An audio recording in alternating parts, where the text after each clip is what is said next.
the UW Stevens Point Band, directed by Dr. John Caldwell.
Ladies and gentlemen, please rise for the presentation of the colors.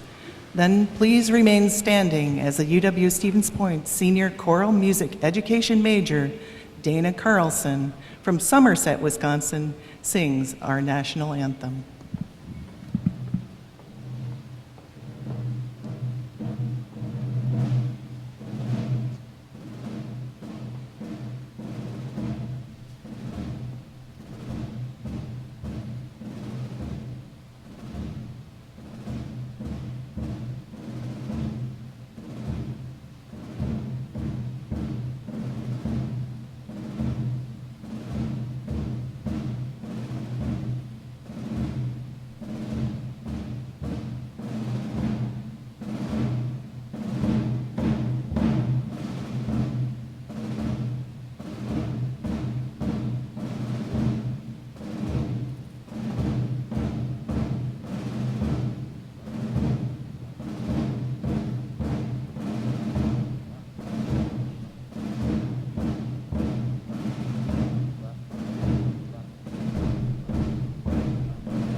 Ladies and gentlemen, please be seated.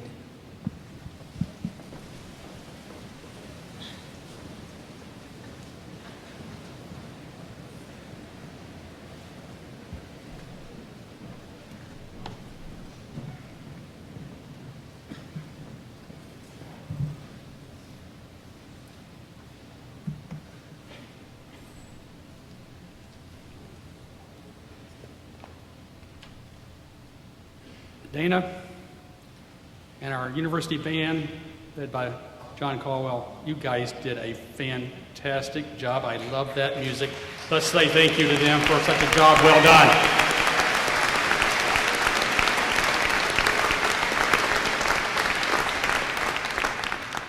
Good afternoon.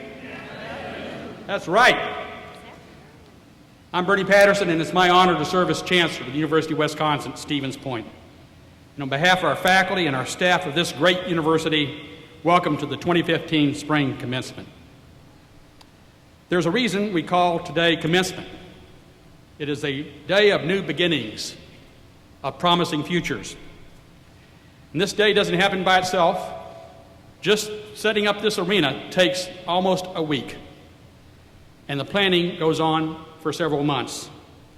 The team that leads this, the person that leads this team is Brittany Rossman, along with all the staff in University Relations and Communications, and in Facility Services, in the IT Department, and Protective Services, and dozens of other people across this campus helped make this happen. I had absolutely nothing to do with any of this today, except Brittany did put me in charge of the weather, just so you know.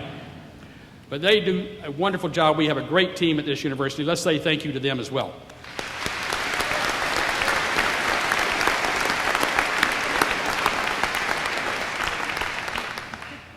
We want to extend to everyone our warmest greetings on this special occasion. Thank you especially to parents, family, and friends, and other supporters of our graduates. The 1,400 members of our graduating class this year are here in large measure because you made the commitment and the necessary sacrifices to help them realize their dreams. Graduates, earning a college degree is a major milestone, a major accomplishment in your life, and you've become aware of that over the last several years, I'm sure. Less than 40% of our adult population has earned a 2-year or 4-year degree. Very few of you have reached this point alone. So I want to take a moment for the graduates to say thank you, but don't hold your applause because this is going to require audience participation. Please bring up the lights, the house lights if you can. I'd like to see the audience. And we want to also, the graduates, see the audience as well. There you go. Now, this is going to require a little audience participation. I'm going to ask first if the parents and step-parents of our graduates today, if you would please stand and remain standing. Stand if you're able, a parent or step-parent of our graduates. Keep standing. Okay, now, grandparents and great-grandparents, would you join them? Please stand if you're able. Now, brothers and sisters, would you stand? And now, husbands and wives, and children and grandchildren of our graduates, please stand. Aunts and uncles, nephews, cousins, other relatives, friends, neighbors of our graduates, and another very important group here that had a big hand in this, our faculty and staff, would you please stand? Now, graduates, I want you to look around, and I want you to look deep inside yourself, and I want you to remember for a moment those who are not here with us today, who would like to have been but can't. These are the shoulders on which you stand today. Now, graduates, I want them to hear you at UW-Whitewater. A standing ovation for those surrounding you today. On your feet, graduates, let's hear you. I can't hear you. Louder! Louder!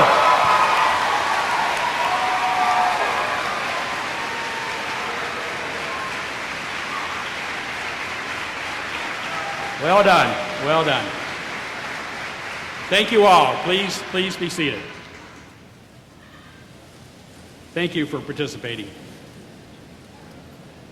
Now, graduates, I have a couple of more assignments for you. You would be surprised if you came to a university function and you didn't leave with some assignments. There's one at the end of the program today, but for right now, I want you to do this.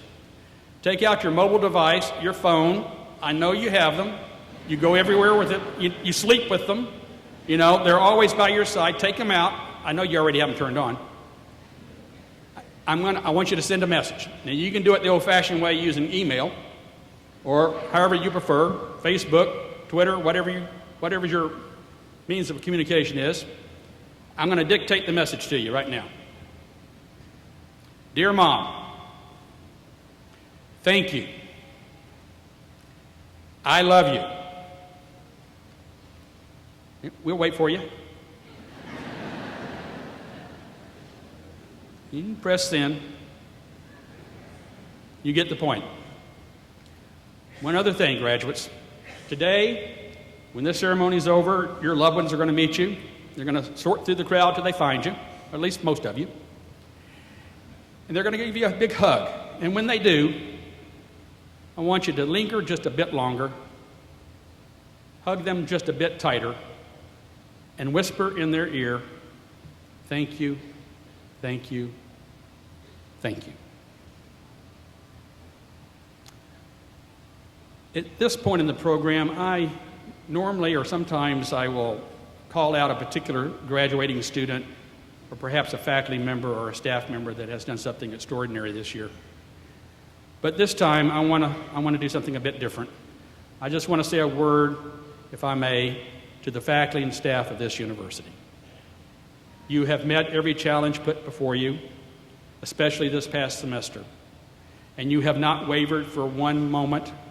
You have been at your post every day, sometimes day in and day out, morning to night, doing what we do best here, and that is assuring student success. I could not be more proud of the faculty and staff of any university as I am of this university and the faculty and staff that we have here. Because you teach from your heart, whether you're in the classroom or on the field or in the office, it shows, and it shows every day. I just want to say to each and every one of you how much I sincerely appreciate your efforts, especially in the trying times that you've been facing in the most recent months. Thank you so much. Well done. Let's give them a big round of applause.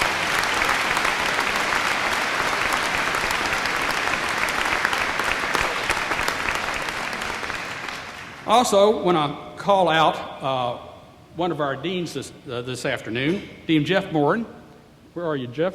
Right there. Dean Morin has been selected as the next president of the Milwaukee Institute for Art and Design.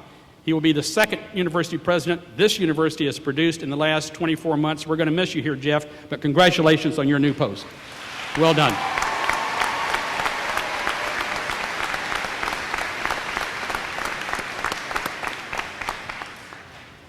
Well, graduates, commencement marks the beginning. And then so, you will have feelings of sadness as you say goodbye to very close friends. There will be feelings of anxiety when you're just not certain what the next turn in the road will bring for you in this life. And there will certainly be feelings of excitement, which is what today is all about.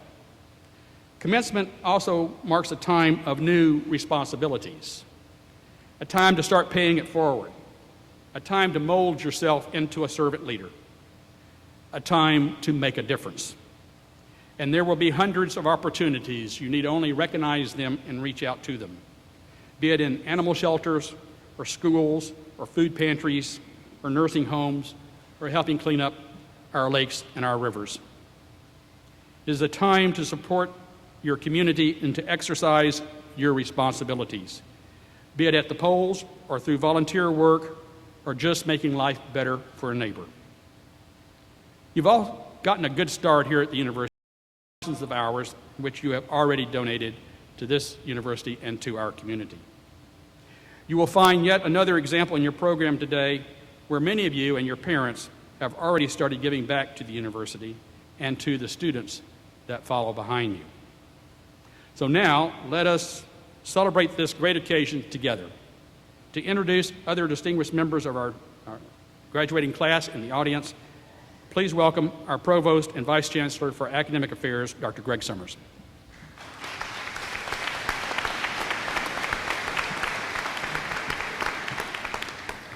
Thank you, Chancellor Patterson, and good afternoon, everyone. As part of this occasion, we give special recognition to those students who have truly excelled both in and out of the classroom. We will begin with a member of the Army ROTC program who was commissioned as a second lieutenant in the United States Army last night. This student has completed leadership and military courses in addition to his required courses. Will Second Lieutenant Kristen L. Adams stand, please, and remain standing? This officer joins a proud tradition in this country dating back to 1776. I would like to ask the members of the audience who are serving or who have served in the armed forces to stand with this newly commissioned officer so that we might recognize your service as well to this country. Please stand. Thank you for your service.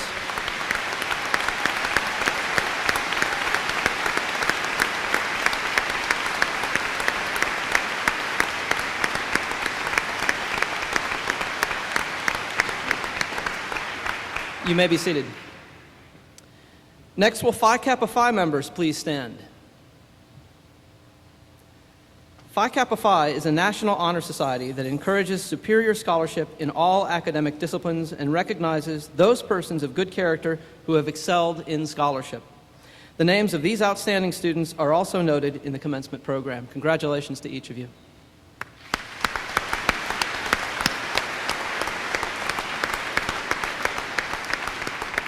You may be seated. Members of another group of outstanding students are recognized as recipients of the Academic Honors Award. The faculty has established a program of academic honors to recognize undergraduate students for outstanding academic achievement. Graduation honors are awarded on the basis of the grade point average for all courses attempted. There are 3 levels of academic honors: cum laude, magna cum laude, and summa cum laude. Will those students graduating with an overall grade point average of 3.5 to 3.74 please stand? These students are graduating cum laude. Congratulations to each one of you.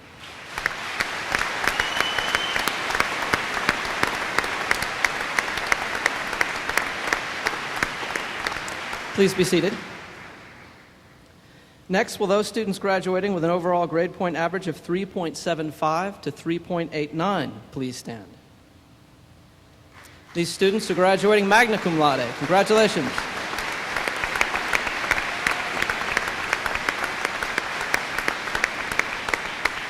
Please be seated. Among this afternoon's graduates, there are 24 students at this ceremony who have earned a grade point average of 3.9 or above, a summa cum laude designation. I will read their names in alphabetical order. Please stand as I read your name. Shelby Bowe, Peter Breeden, Jared Delglish, Danielle DePoe, Robert Dorr, Julie Dressner, Grace Ferrari, Nicole Hansen, Kylie Hill, Emily Hoffman, Emily Heeman, Brandon Jager, Megan Jammer, Jennifer Jobkey, Abigail Johnson, Brittany Krager, Simone Lamarche, Samuel Lemmer, Aaron Mangen, Joseph Pettit, Stephanie Rowland, Hannah Rudman, Lindsay Scholl, and Kirsten Voss. Please join me in congratulating these outstanding students.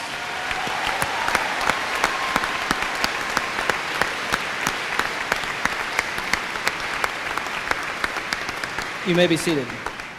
Please welcome once again Chancellor Bernie Patterson.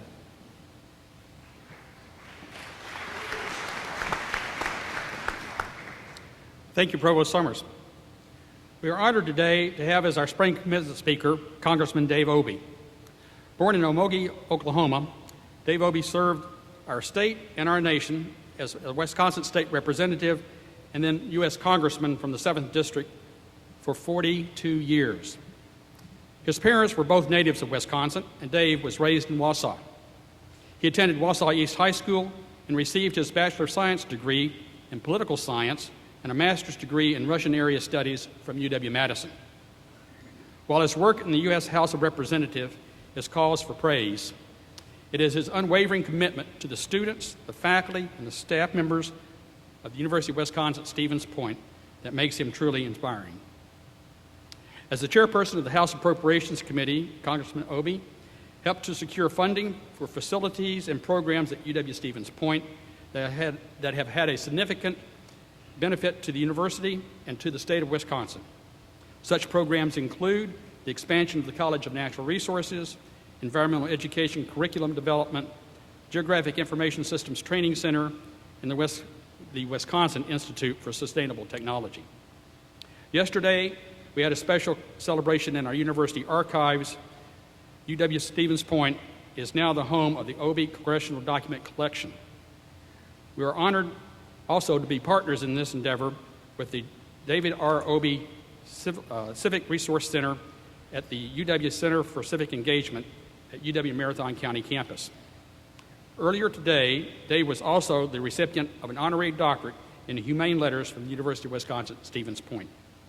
This was only the second time that such a degree has been conferred by this university in our 121-year history. Our first honorary doctorate awarded was in 2011 to Mr. Mel Laird, former Congressman and U.S. Secretary of Defense. Given the impact that Congressman Obey has had on this institution and his significant lifetime contributions to our region and our nation, it is most appropriate to have him here today as our commencement speaker.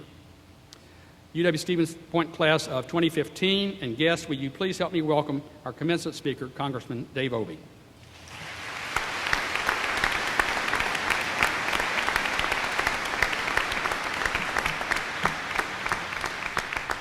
Good afternoon, and congratulations to all the graduates. This is a great milestone in your life. I want to thank you for allowing somebody from the Precambrian era to share it with you. I don't know if all of you are going to agree with what I say today or not, but if you don't, just remember what Will Rogers said when he said, if two people agree on everything, one of them is unnecessary. I want to talk to you today about some of the challenges facing this country. And to do that, I need to walk through a little history. Until 1930, with the exception of a few years under Teddy Roosevelt and Woodrow Wilson, government did very little to help average people. If you lost a job or lost an arm in a workplace accident, too bad, you were on your own. Then there were two unifying events that took place that changed our society from you're on your own to we're all in it together. Those events were the Great Depression and World War II. Before the Depression, we had a huge gap in income in this country, and the Depression obliterated what little security there was for average American families. Capitalism itself was under siege. But until after FDR came into office, the government began to build an economic safety net under working class families, and it began to deliver for regular people. Then came World War II, and it further intensified people's focus on we rather than me. It further encouraged people to think in terms of teamwork and thinking of the needs of the whole, not just the particular. To help the economy when those GIs returned from World War II, the government passed the GI Bill of Rights, which helped millions of Americans go to college and buy their first home. Then in 1952, Dwight Eisenhower was elected to the presidency, and the conservative wing of his party wanted Ike to roll back most of FDR's New Deal. But Eisenhower looked around the world. He saw the Soviet Union as a formidable adversary. He wanted to maintain as much social cohesion as possible at home. And so Eisenhower said, no way. And instead of trying to scale back on the social safety net, he tried to add to activities of the government, including building the interstate highway system and passing the National Defense Education Act. He was followed into the White House by Kennedy, Johnson, and Nixon, all veterans, all people who were used to compromising. Each of them expanded the safety net further. And I guess you can say that after the battlefield risks that they all faced, people like George Bush Sr., Bob Dole, or George McGovern, after all of the dangers they faced on the battlefield, they regarded most political risk as pretty small potatoes, and they were right. And the train of all of the work of all of these people wound up creating a much stronger safety net for average families, and the government started to be seen as actually delivering the goods for regular people. A poll at that time put out by the Pew Foundation asked this question: do you believe that government has the obligation to help those who cannot help themselves? And when that question was asked of the general population, 79% of Democrats said yes, and 62% of Republicans in the population said yes. But 25 years later, everything had changed. When asked that same question, Democrats said to the tune of 75% they agreed, so there was a drop of 4%. But on the Republican side of the general population, the people who answered yes to that question dropped from 62% to 41%. To me, that demonstrates that it's not just been politicians who've been polarized lately, it's also been the general public. Now, why the change? Well, I think the first reason is simply that the World War II generation began to pass from the scenes, and the next generation was not as used to pulling together and working as teams as the previous generation. And frankly, there were no unifying events to give them the incentive to work together. The major events for that generation was Vietnam, Watergate, the Iraq wars, nothing much in those items that would unify the country. And in addition, the disappearance of the Soviet Union provided less incentive for our government to maintain social cohesion. So policies pushed by the government over the past 25 years became less inclusive. And the income gap that we had in the 29s and that had been largely obliterated during the subsequent 30 years, that income gap returned with a vengeance, and it returned to 1929 pre-Depression levels. And if you take a look at the section by section in the economy, you can see some pretty bad examples of that, especially in the area of education. We all like to talk about the fact that we think we live in an equal opportunity society. I wish that were true, but let me give you some numbers. 1956, I enrolled as a student at the University of Wisconsin in Marathon County. What do you think my tuition was that year? $90 a semester. Compare that to what you've paid the past 4 or 5 years. There was an understanding in this state in those days that 80% of the cost of instruction for an undergraduate at the University of Wisconsin would be paid for by the state, and 20% would be paid for by the student. Today, 70% is paid by the student, 30% by the state, and if the governor's budget passes, it will be 80% paid by the student and 20% paid by the state. Another set of numbers.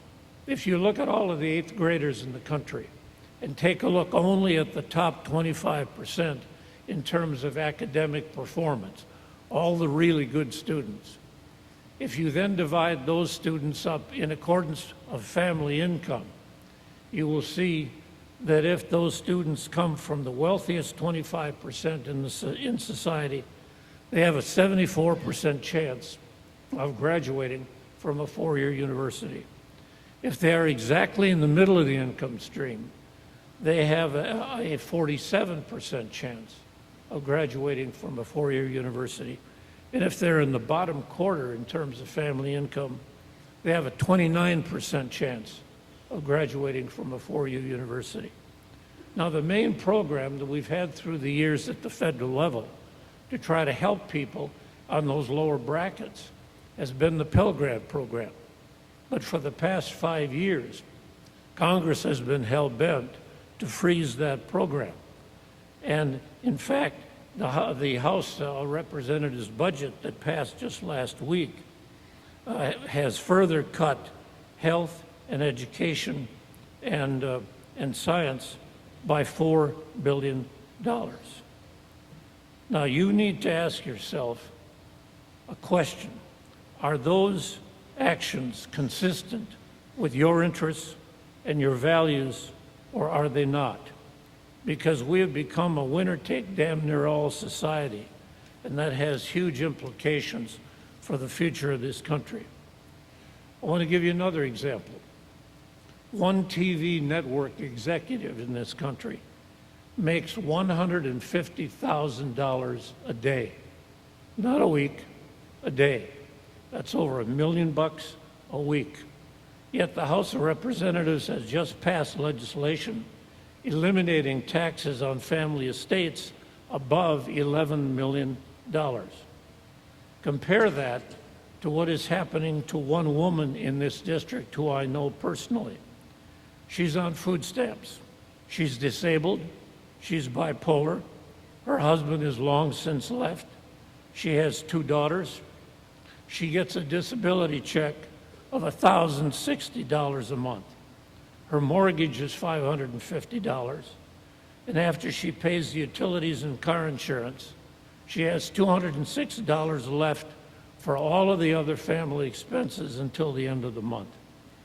And yet her food stamp allotment was cut last year from $94 to $54, and then again to $46.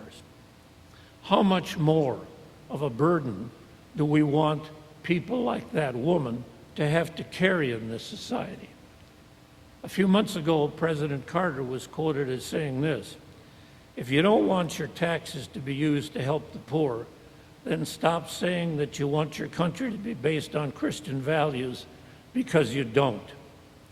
A few weeks later, Carter was asked about that question, and he said that he had not said that.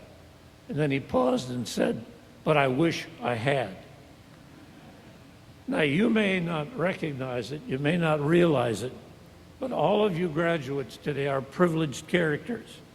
You're privileged because you live in America. You're privileged because you're citizens of a democracy. And that means you have a right, you have a set of rights and a set of obligations. You need to pay attention to what is happening to your government and understand how it's being shaped and influenced. Example, lobbying the Congress.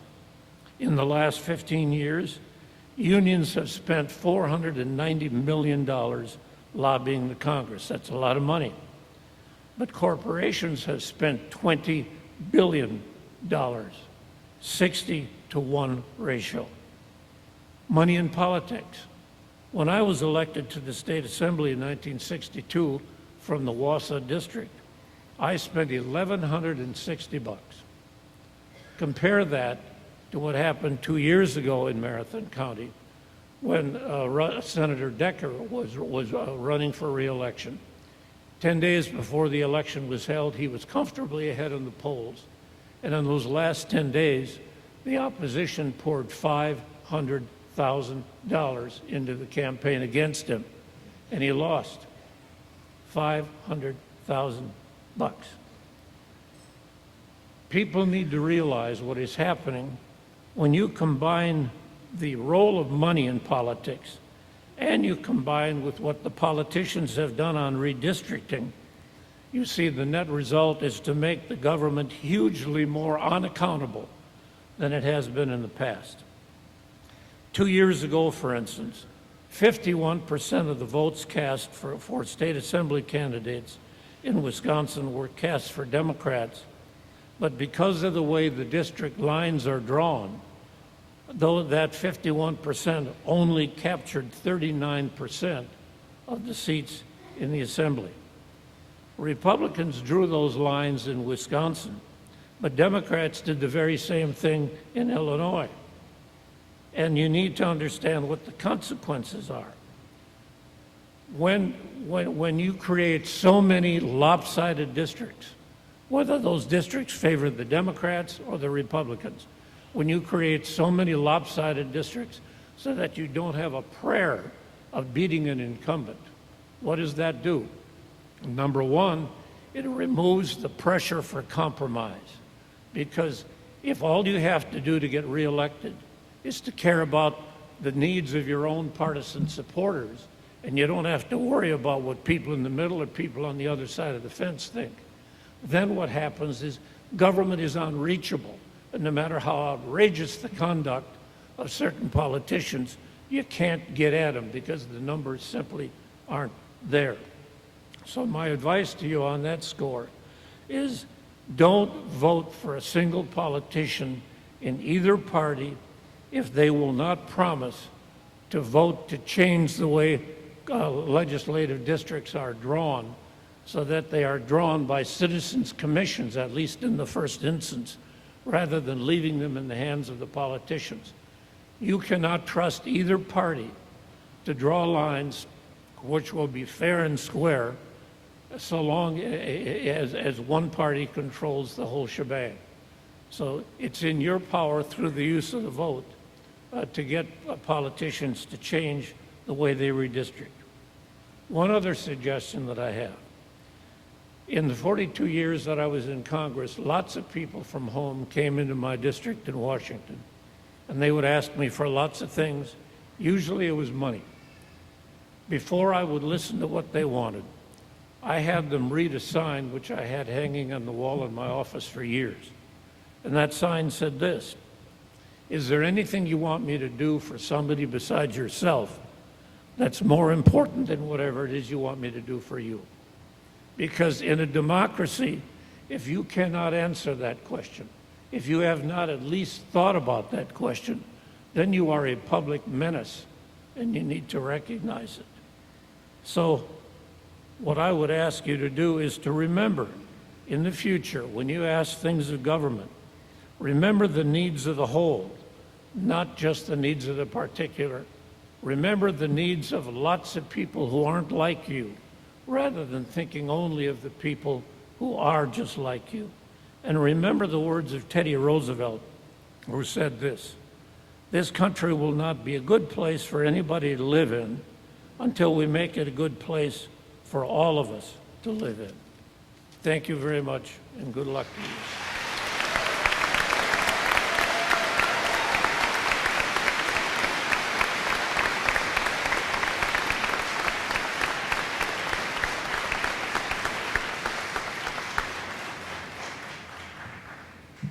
Thank you, Congressman Obey, for your service to our country, our service to our state, to our region, and to our university. Would you please give Congressman Obey one more round of applause for his outstanding speech?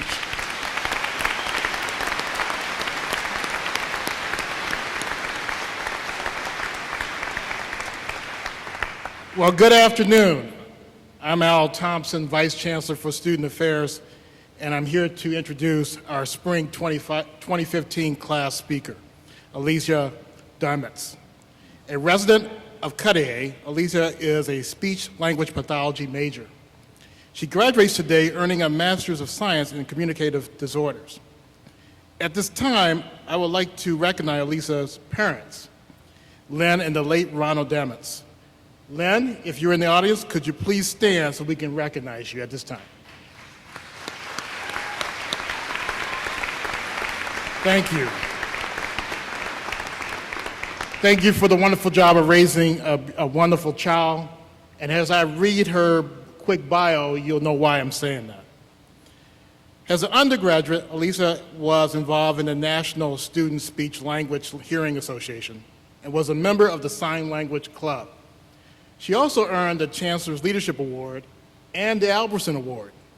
Alicia became a graduate assistant while pursuing her master's, became a coach at Pacelli High School, and tutor at a low-income housing complex by Madison Elementary in Stevens Point. Alicia also volunteered at Ben Franklin Junior High School and was a test proctor at UW Stevens Point. But here's the thing, and this ties into what Congressman Obey had just said. Alicia's got a grand plan. Her grand plan is that her future plans is to work in an impoverished neighborhood.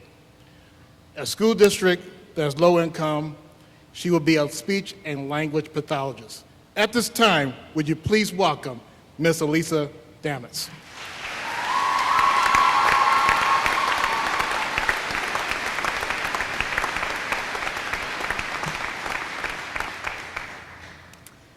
Six years ago, I didn't want to leave home. And to be honest, I really didn't have to. Because I lived in Milwaukee, and anything I needed was a short car ride away, including about 10 colleges. Everyone kept telling me, though, that I had to get out on my own. So with their words in mind, I applied to quite a few schools. It didn't take long to realize, though, that Madison was too big, Minnesota was too far, and many of the private universities were way too expensive. I'm sure if you think back, you'll remember feeling like Goldilocks as you searched for the place that would be just right. And for us, that place just happened to be the University of Wisconsin-Stevens Point. We all found a way to fit in here, and we quickly became Pointers. It doesn't matter if you came from the very northern tip of Wisconsin, the metro Milwaukee area, from a neighboring state, unless you're a Vikings fan. I'm not sure you'll ever fit in. Or even from just down the road. This campus was the place where you began lifelong friendships, where you learned to advocate for yourself, and where you realized that the word college meant more than papers, class, and exams. For me, it's been all of that and more, because this was the place where I learned that my dad was terminally ill, and it's hard to forget a moment like that. When I was a freshman, my dad was diagnosed with stage 4 inoperable cancer, and he fought a fight most people would never have the strength for. As I finished my bachelor's degree, though, his condition worsened. I knew I wanted to return to Point for grad school, but attending UW-Milwaukee meant I'd be home with my family. It was the easy choice. My dad wouldn't allow it, though. He knew where I belonged, and more importantly, he knew where I'd be taken care of. So with tears in his eyes, he told me to go back to Point, and I'm so glad he did. Because just before final exam week, during my first semester of graduate school, he took a turn for the worst. And when I tried going into class a few days later, one of my professors stopped me and asked me what I was doing there. I told her, it's the week before finals. I've got reviews in every class. She just looked at me and said, so what? She told me to go home, and I know she wouldn't have let me stay, even if I had wanted to. So I jumped in the car, and I drove 3 hours straight to the hospital. I walked in and said to my dad, they kicked me out of school. He just smiled. And a short week later, on the day I was supposed to take that professor's final, my dad passed away. I'm so grateful, though, that the faculty at UWSP not only allowed me, but encouraged me to spend those final days with him. And I'm sure there's a professor here today who wouldn't hesitate to do the same for you. It may have taken you a little while to realize it, but this is a unique place. We're not surrounded by cornfields or tall buildings. We're not surrounded by a big city or crowds of other students. We are surrounded by a community. You mesh and you gel with the people in this town. You become a part of it. It's too difficult to separate the campus from the rest of Stevens Point because they're one. And after some time here, you find yourself a member of this community. You join the Y, you become a coach at the high school, you get a job at the Hilltop or Father Fats. Maybe you buy a fishing license and you spend every weekend out on that Wisconsin River. You start to stick around town more than you travel home to see your family. And soon your mom starts calling, telling you she's forgotten what you look like. That's the point, though, isn't it? Well, no, not your mom nagging. But venturing out on your own and developing your independence? And venture, well, that's just what we did. We dared to go somewhere filled with uncertainty. But we, here at UWSP, were lucky enough to find that all of those uncertainties were merely possibilities. And today, the possibilities become endless. You receive your degree and countless doors have opened. And from here, you get to choose your own path. But no matter where you end up, be sure that this place, the University of Wisconsin-Stevens Point, forever remains a part of you. Good luck to all of my fellow Pointers in your future endeavors, and congratulations.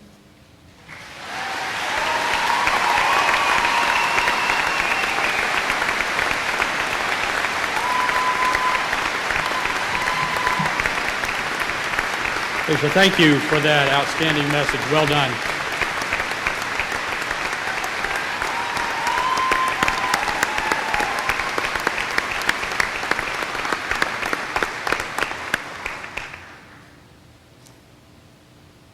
Commencement is a ceremony filled with traditions, from the flowing academic regalia to the hardcovers of your diploma. We mark this occasion with traditions steeped in symbolism. In September 2013, we brought back the old tradition of fall convocation. More than 1,500 incoming students and over 700 faculty and staff gathered to celebrate the start of the academic year. Committing to each other and reinforcing our dedication to our community of learning, At the close of convocation that year, the class of 2017 was the first incoming class to touch the dome of the cupola you see in the front of the stage. Today, we are witnessing yet another historic event, as this class will do the same. Graduates, as you walk across the stage and return to your seat, you will have an opportunity to lay your hands on the dome of the cupola. I predict that 100 years from now, graduates of this university will walk across a stage, perhaps quite different than the one I'm standing on today, and do then what you do today.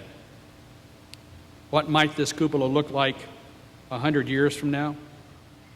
Scratched and dented, I'm sure, darkened by the thousands of hands that will have touched it. None of us will be here to see that, but I know in my heart that we're building a tradition and a university for the future. Now let us watch a short video about this new tradition.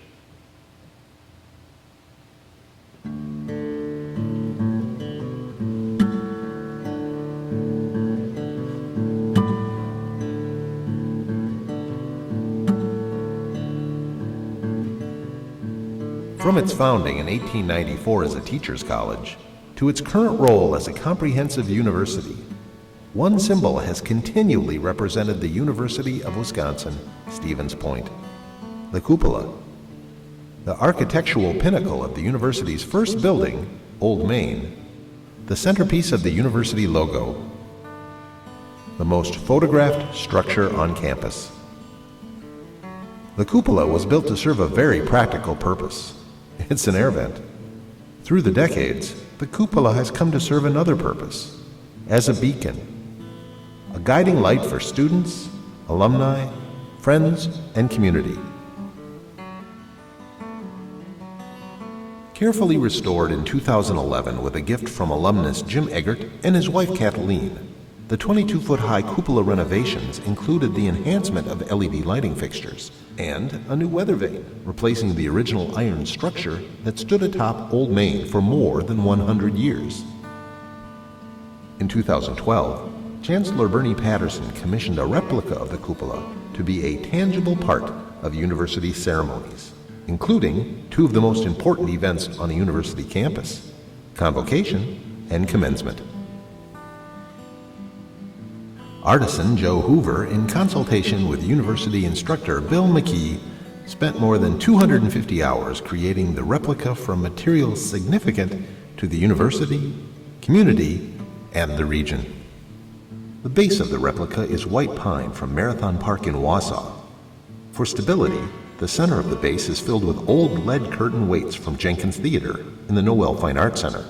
The base also features a disc of slate cut from an old chalkboard retrieved during the renovation of the Communication Arts Center. The dome and drum are streaked with hemlock, logged in the late 1800s, salvaged from the floor joists of the former Lullaby Furniture Factory in Stevens Point. The ornate detail on the drum was painstakingly hand-carved. The pillars were created with wood from white ash trees grown here on the university campus. The weather vane replica was forged by iron-working expert Boleslav Kochanovsky, the same artist who created the new weather vane that currently caps Old Main. Each year, first-year students seal their covenant with the university by touching the cupola replica dome. As they depart from convocation, faculty and staff renew their commitment in a similar fashion. A bookend tradition is observed at commencement as students become alumni, receive their pins bearing the iconic symbol, and pledge to use their knowledge to engage responsibly with a diverse and sustainable world.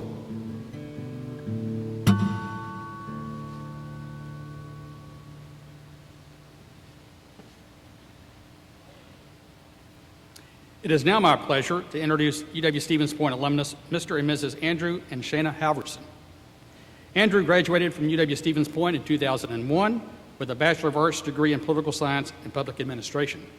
Shana graduated in 2002 and earned a Bachelor of Science degree in Elementary Education with a minor in Mathematics for Elementary Education. She also holds a master's degree from Lesley University. Both have had strong connections to Stevens Point and the community.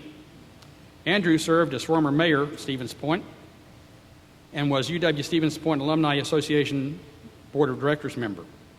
He currently works as Vice President for Business Development at Ellistone Construction, and he was recently invited to join UW-Stevens Point Foundation Board of Directors. But Andrew is best known in our community as Shana's husband. Shana currently works for the Stevens Point School District as a third-grade teacher at McKinley Center. Both Andrew and Shana are former Chancellor Leadership and Albertson Award recipients. They're only one of two couples that we know of who are both recipients of the Albertson Medallion. So it is most fitting that this couple is here today. Please help me welcome Andrew and Shana Halverson to the lecture.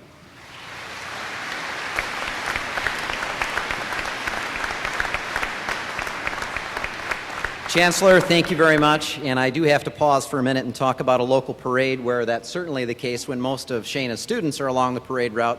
You'd think they'd be saying hi to a mayor, but that doesn't necessarily happen. They say hi to their elementary school teacher much more than they do a mayor.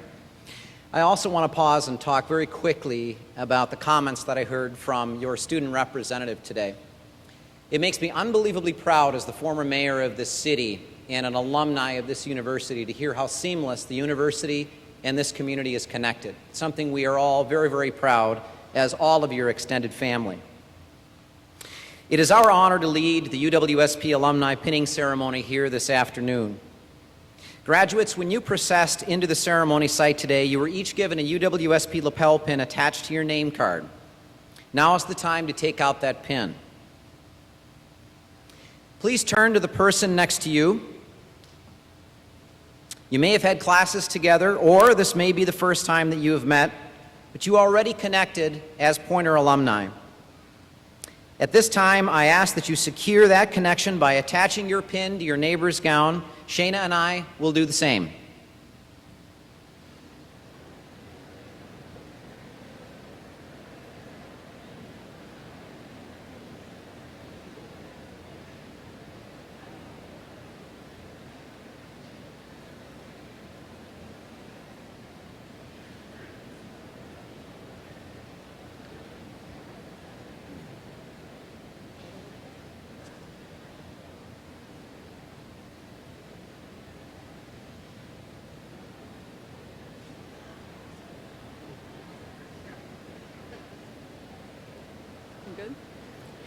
I ask that you wear this pin with pride.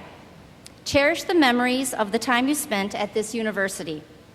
When you step into your new lives and you meet other UW-Stevens Point alumni, make sure you pause and connect as fellow Pointers.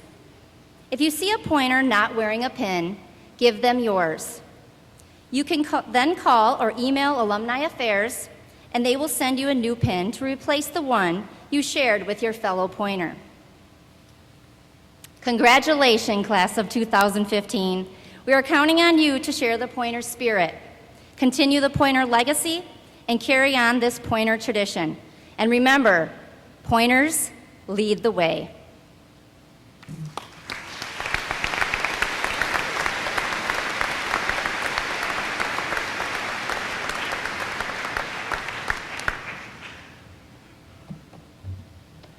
Thank you very much, Andrew and Shana, for leading the university's pinning ceremony with the class of 2015.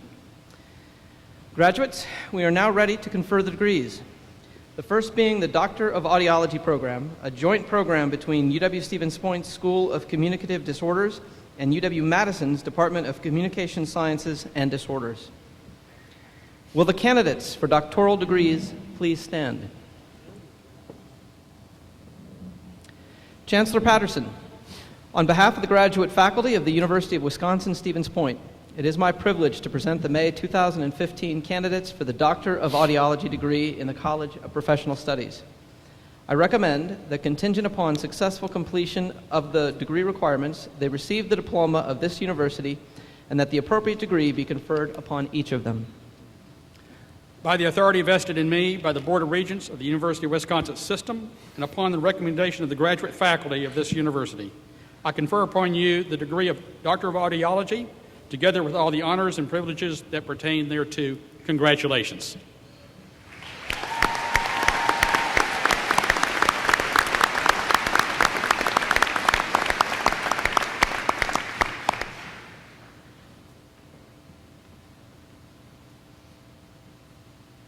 Please escort the doctoral candidates forward.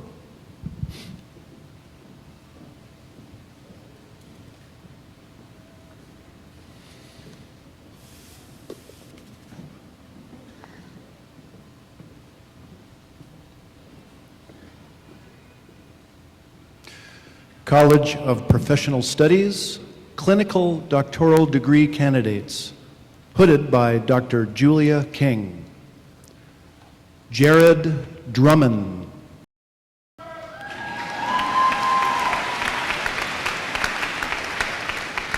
Elizabeth Ganson.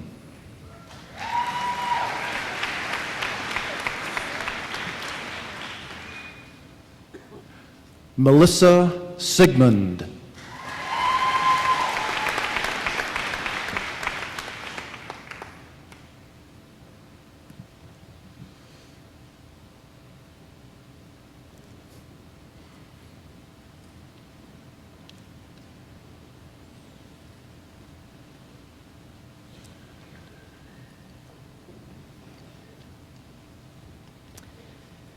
Next, will the candidates for the master's degree please rise? Chancellor Patterson, on behalf of the graduate faculty of the University of Wisconsin-Stevens Point, it is my privilege to present the May 2015 candidates for the master's degree.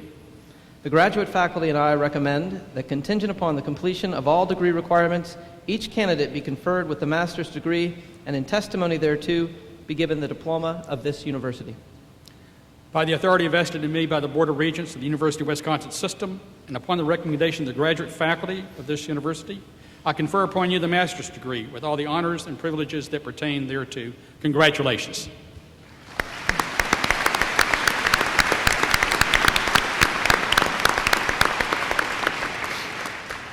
Those faculty representatives who will be participating in the hooding ceremony, please meet your candidate at the bottom of the stairs.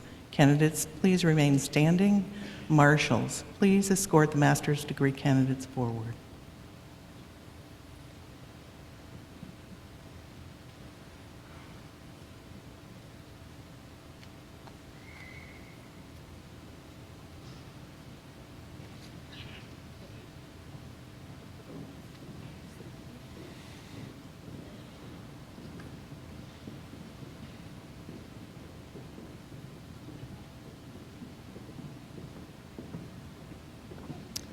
College of Professional Studies, master's degree candidates, Master of Science in Education General. Dr. Kim Buchanan will be hooding Masters in Education.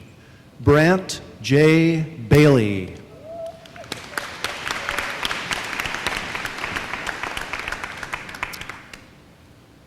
Janet Marie Steck.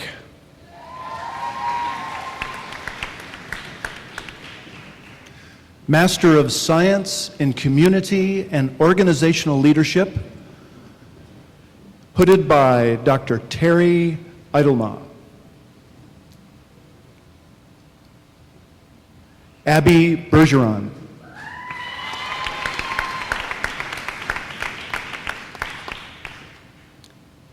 Hannah Fredrickson, hooded by Dr. Annie Wetter.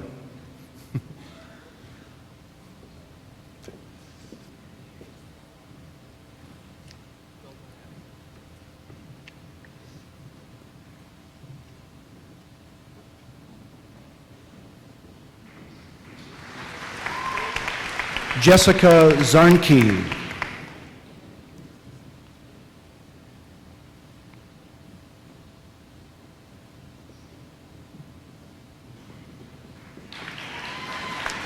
Master of Science in Communicative Disorders, Speech and Language Pathology, hooded by Dr. Julia King. Courtney Boyle.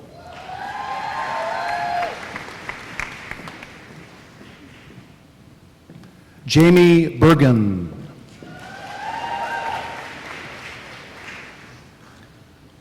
Elisa Damitz.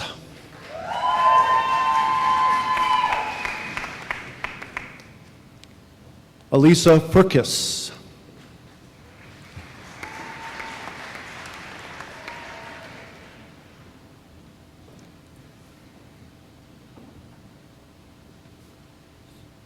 Sarah Frazier.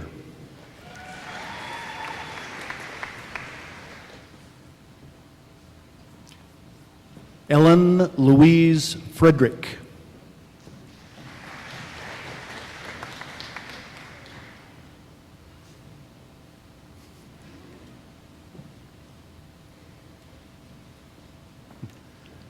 Claire Geschke.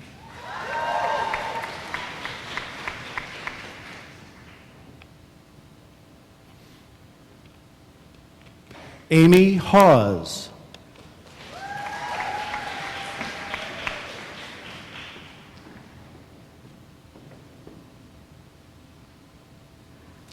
Justine Hedrington.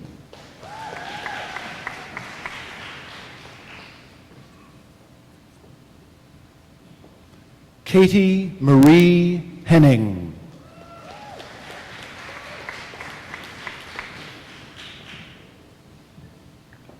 Kelsey Nolan.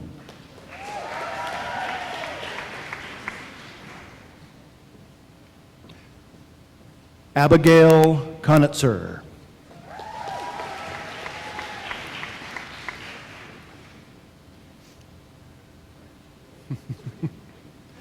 Elizabeth Larson.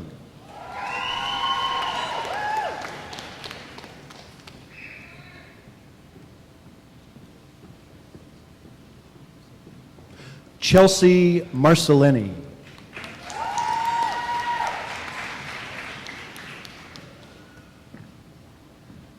Autumn Nicole Meyer.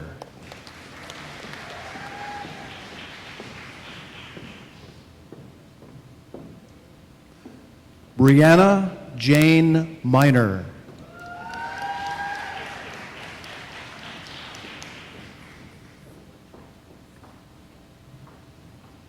Lauren Michelle Natsky.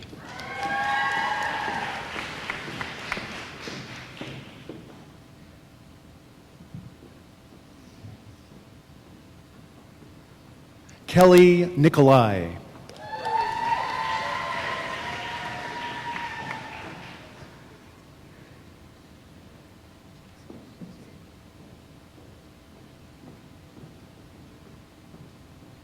Jelsia Nigberg.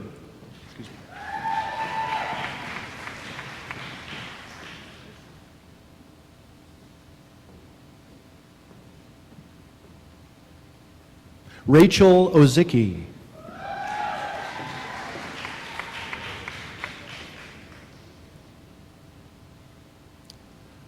Carla Renee Rettram.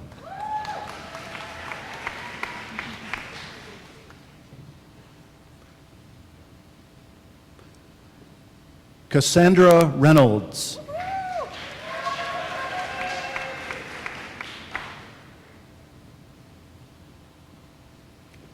Jenna Reason.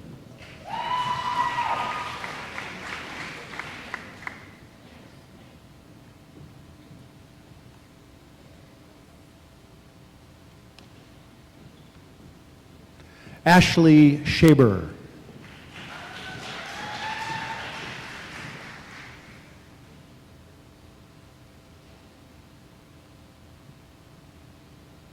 Sarah Schrupp.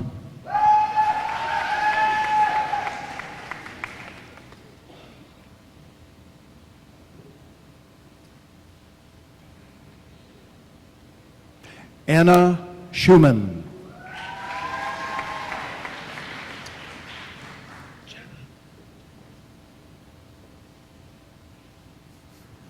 Lisa Singer.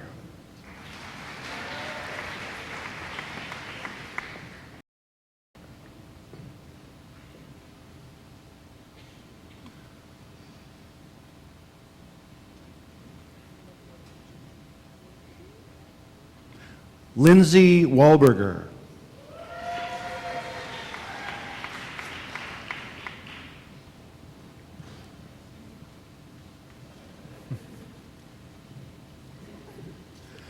Amanda Weber.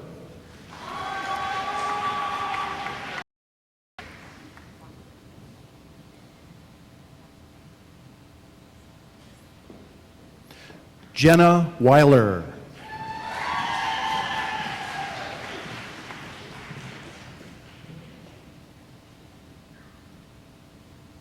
Bethany Weltzine.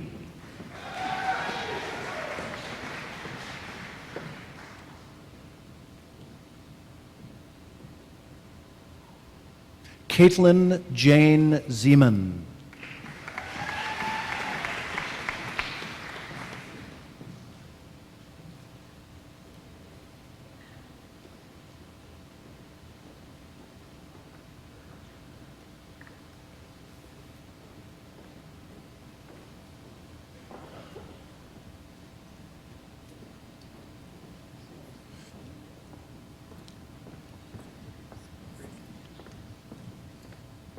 Good afternoon. I'm Marty Loy, Dean of the College of Professional Studies.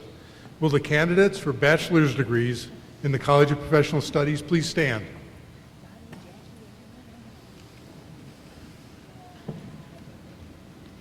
Big group. Chancellor Patterson, these students who are ready to enter their professions with integrity, creativity, and passion are candidates for bachelor's degrees in the College of Professional Studies. I recommend that they receive their diploma of this university as long as they successfully complete the requirements, and that Bachelor's of Arts, Bachelor's of Science, and Bachelor of Fine Arts degrees be conferred upon them. Candidates, please be seated.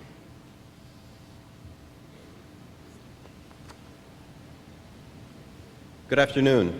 I'm Jeff Morin, Dean of the College of Fine Arts and Communication. Will the candidates for the bachelor's degree in the College of Fine Arts and Communication please stand? Chancellor Patterson, these students who are passionately dedicated to their craft, gifted, committed, and decent, are candidates for the baccalaureate degrees in the College of Fine Arts and Communication. I recommend that, contingent upon the successful completion of all requirements, and that the Bachelor of Arts, Bachelor of Fine Arts, Bachelor of Music, or Bachelor of Science degree be conferred upon them. Now, will all baccalaureate candidates from both the College of Professional Studies and the College of Fine Arts and Communication please stand for the conferral?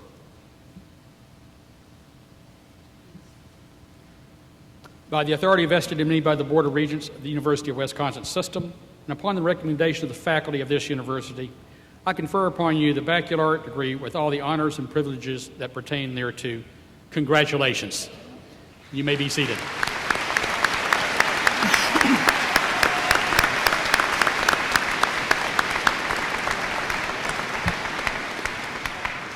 Marshals, please escort the baccalaureate degree candidates forward by row.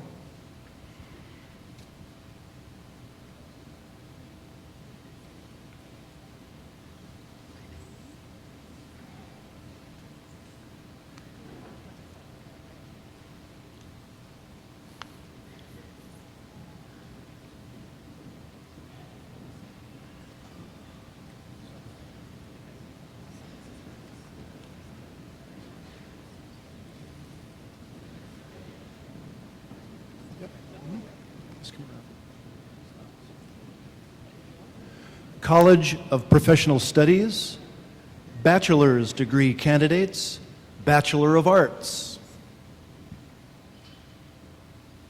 Sierra Dart.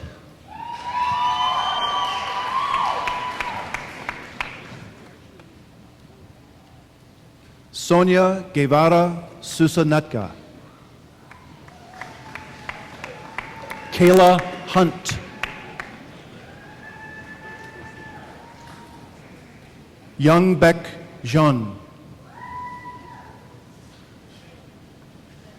Rachel Kronberger.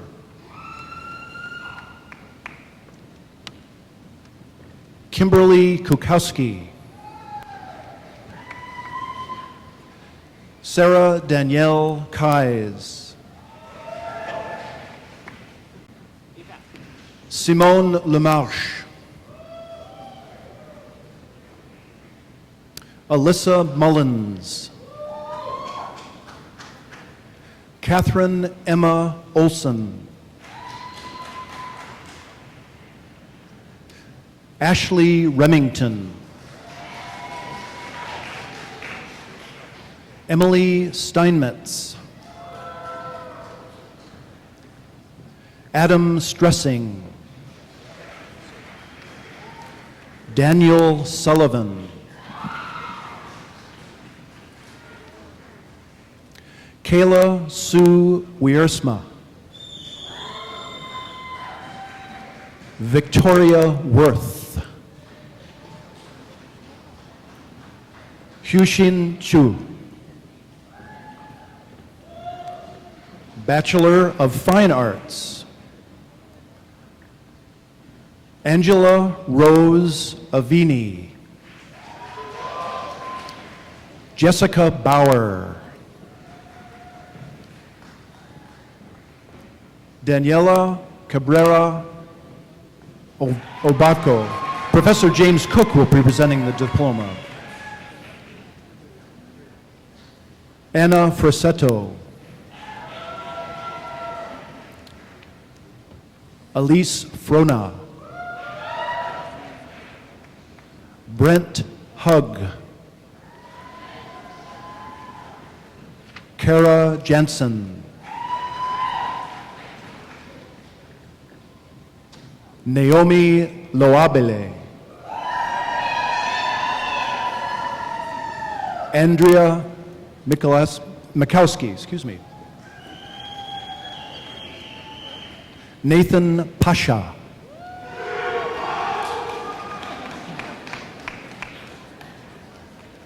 Josh Rather.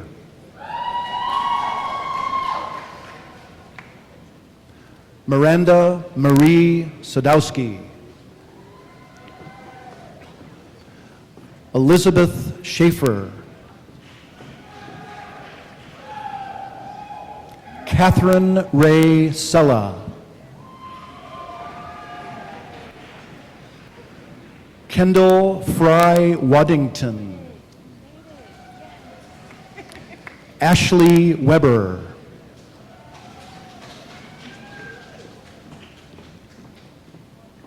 Heather Marie Zarzecki. Bachelor of Science, Kristen Lee Adams. Sarah Adams.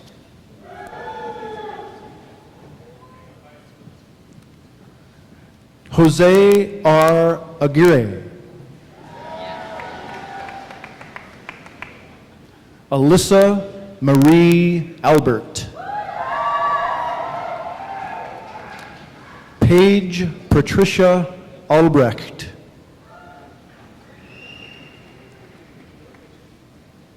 Madeline Arkins. Danielle Arndt. Brianna Ashar. Brett Backman. Zach Balke. Megan Ball. Kayla Ballwins.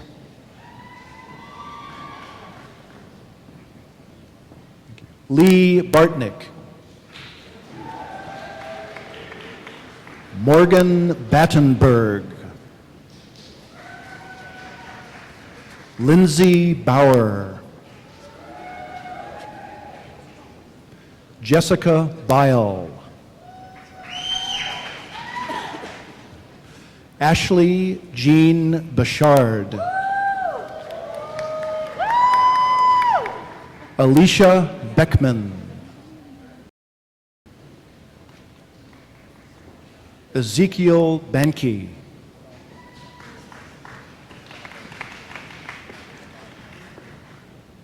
Kylie Shea Banke. Crystal Lynn Bennis. Andrew John Benson. Benjamin Paul Birkin. Haley Bialis. Brooke Bender. Robert Blaschke III. Holly Bowes. Tyler Bodendorfer.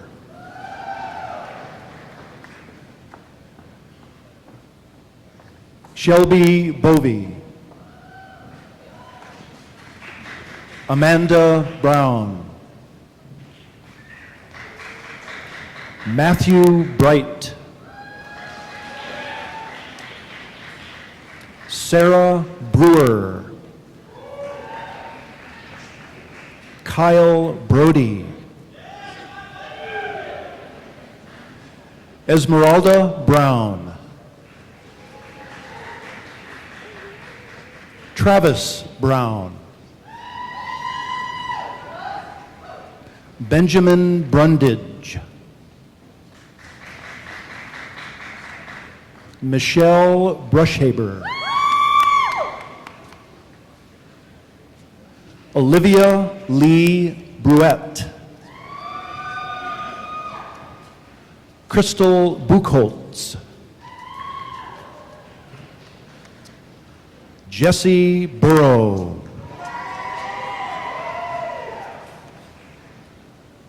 Jacqueline K. Bogren. Elliot William Bunker. Dustin Buntrock.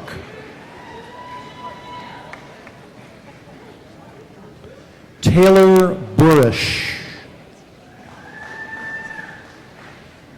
Jennifer Burish. Tim Burmeister. Melissa Carlson.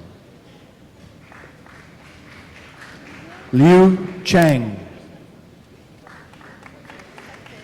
Kristen Chase.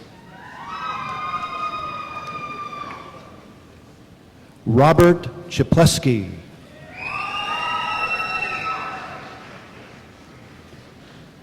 Danae Nicole Dellenbaugh. Megan Della Brew. Danielle Ann Dower. Alexandra Davis. Kaidi Davis. Jordan Denfeld. Danielle Depot.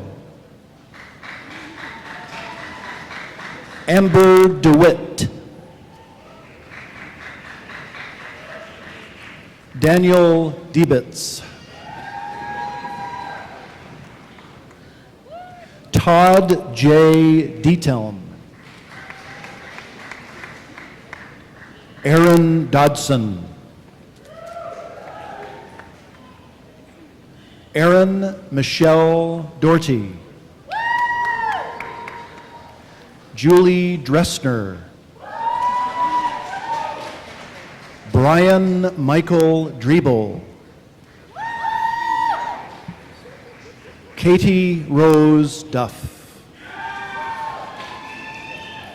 Kate Egan. Brandon Elsner. Lauren Endel. Brian Erickson.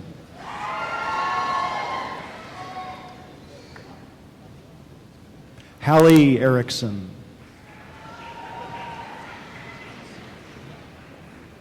Cody FJ. Lance E. Fabry. Carly Falk. Brooke Volkowski. Devin Felt. Daniel Filizetti. Grace Francis Ferrari. Nick Fisher. Daniel Flood. Alexandria Marie Ford. Andy Francis. Maxwell Frederick. Jessica Lee Frick. Cassie Fries.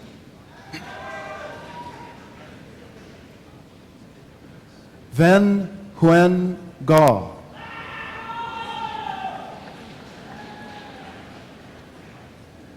Brianne Geenan.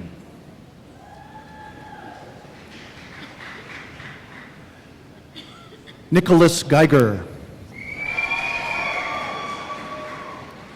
Brianna George. Kevin Lewis Gibson. Cassandra Lee Giles. Professor Steve Hill will be presenting his diploma to his niece, Aviana Gonzalez Herrera.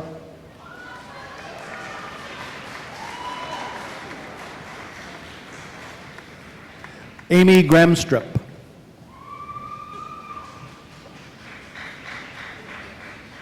Charlie Greiber.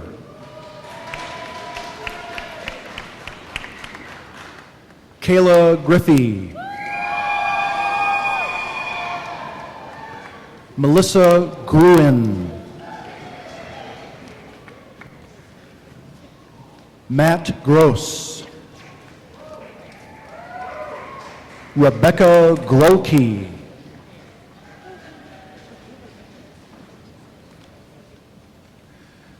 Guan Tengfe.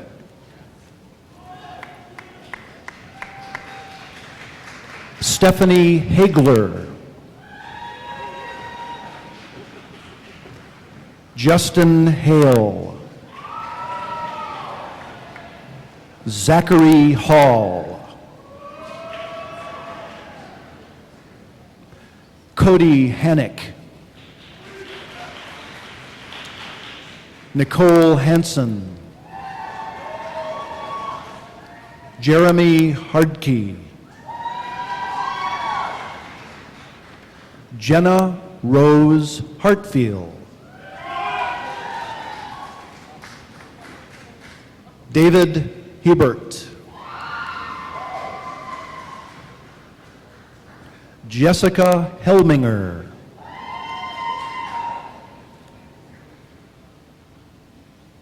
Scott Hinger. Cassandra Henning. Julie Herr. Kayla Hill.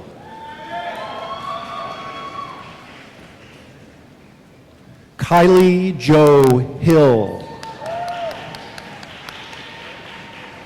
Holly Haleva. Quinn Hobbs. Ashley Holler.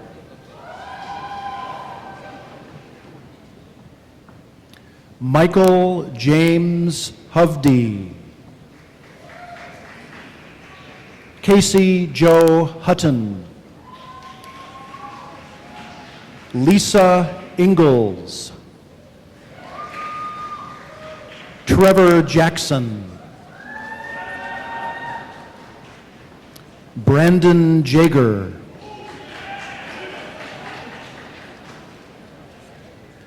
Katie Jager. Megan Yammer. Matthew Jansen.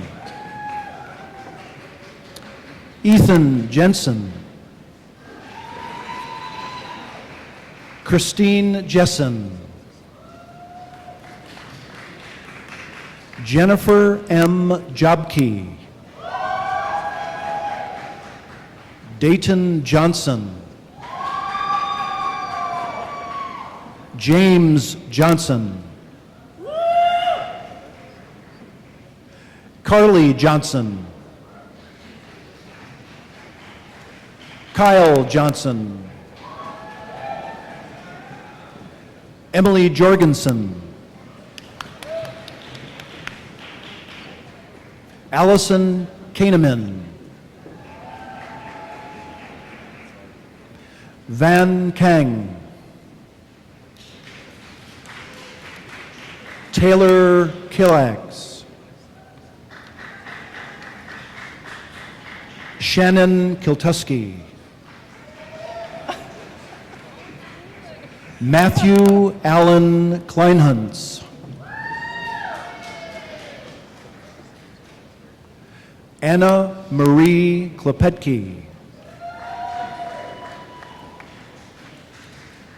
Kelly Klaber. Ashley Cluck. Julie Knapp.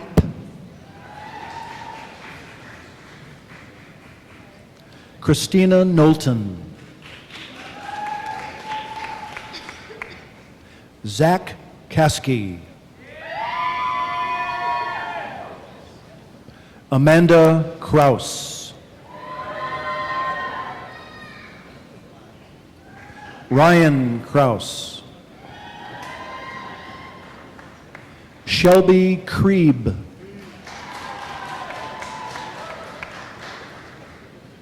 Mackenzie Cronemaker. Andrew Cross. Brittany Krieger.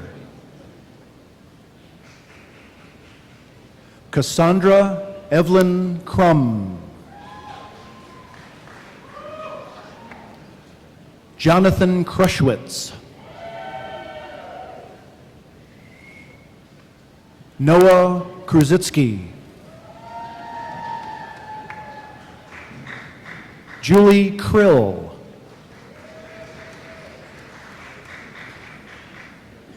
Stefa Sionda. Zachary Quijos. Luke Hackle. Kelsey Laska. Taylor Leckler.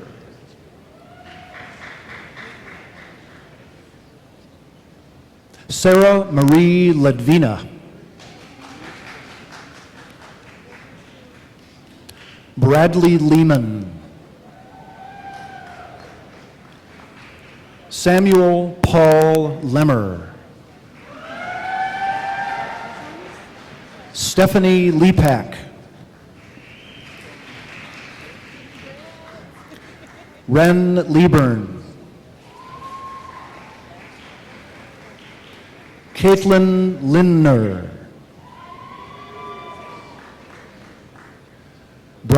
Benjamin Lindsay.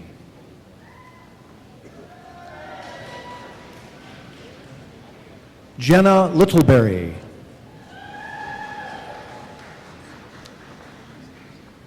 Lance David Liga. Tyler Motter.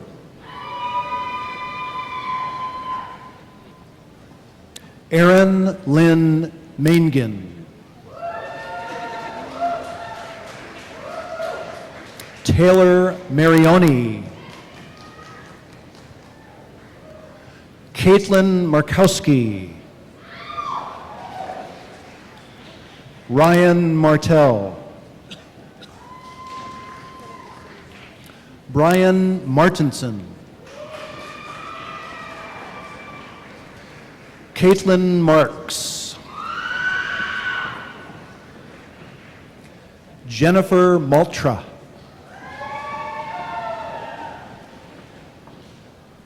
Chelsea Mazemke. Stacy McBride.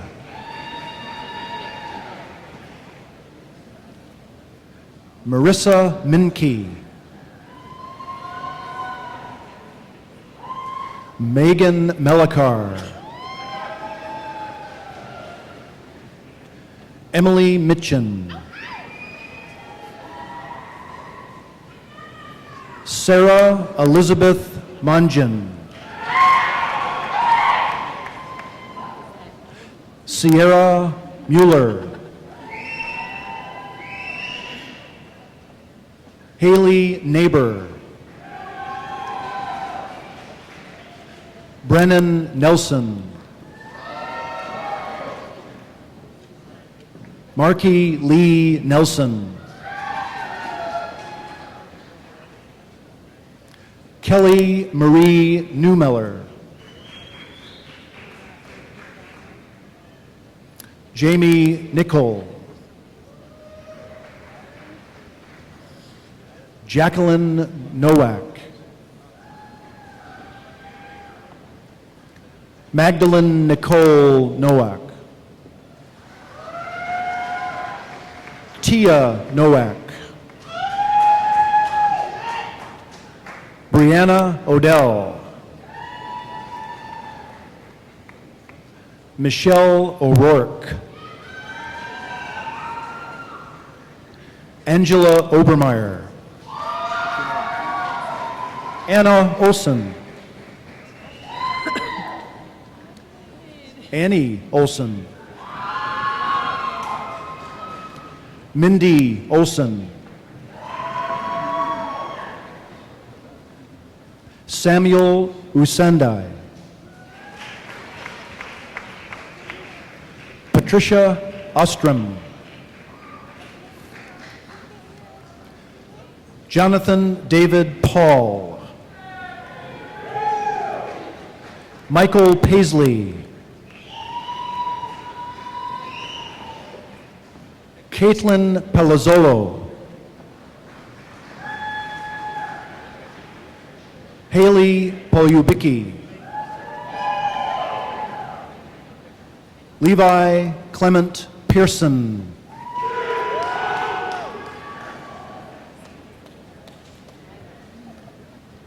Adria Lynn Pertzeniner. Rachel Peters. Riley Peterson. Amanda Phillips. Ryan Piccolo. Joshua Pinkos. Kevin Plachinsky. Rebecca Polam. Brenna Paskey. Rachel Lynn Popelka. Katrina Powell.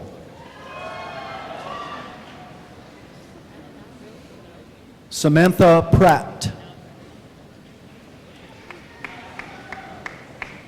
Sarah Primico.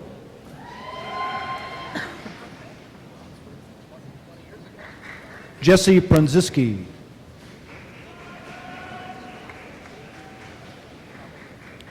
Lane Qualley.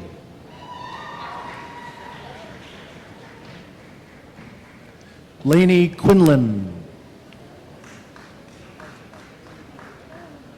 Maria Quintens. Drew Roddies.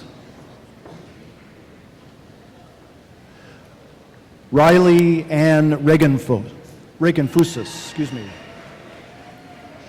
Alexander Reichenberger.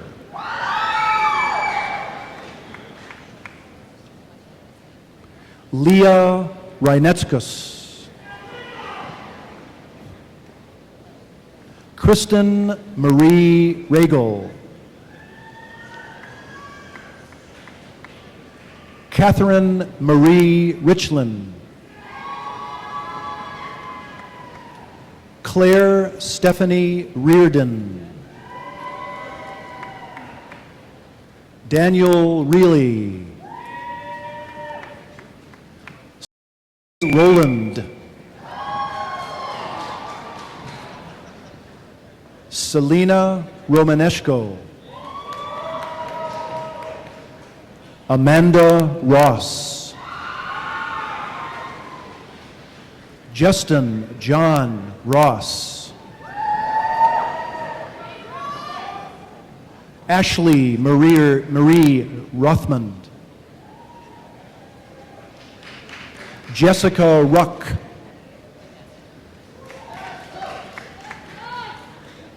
Brianna Rusinski.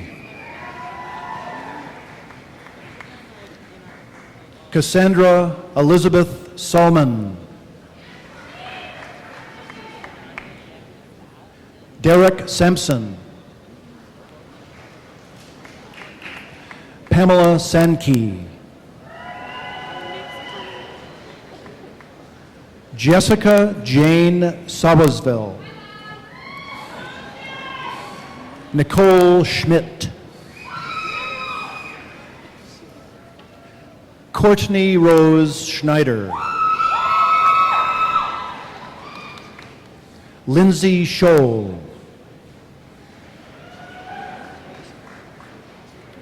Jacqueline Schomer. Donald Schruffnagel. Sarah Schruffnagel. Elliot Schote. Heather Schulte. Kaziti Schultz. Laura Shoemaker. Michelle Rose Schumann. Laura Sedlar. Molly Marie Schabel. Rebecca Siekel. Michael Sessler. Emily Adele Sexy. Elizabeth Silvernail. Riley Simmons. Amanda Simonis. Jordan Sisson. Hannah Smart. Brennan Smith. Hannah Smith. Jessica Smith. Nicholas Smith. Jordan Elizabeth Sorensen. Courtney Spear. Jennifer Staven. Trinity Stanford. Gail Stanislavski. Brittany Stapleton. Daniel Steen.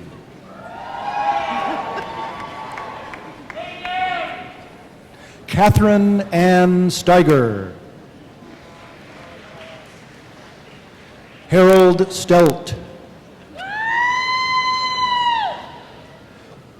Kyla Stelflug. Kyle Steffen. Jaron Sternard. Elizabeth Stewart. Emily Stewart. Kimberly Marie Stieber. Melissa J. Boone Strangfeld. Benjamin Straub. Brandon Straub.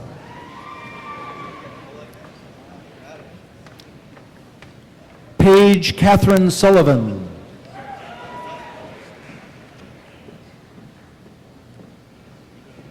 Brian Sidlowski.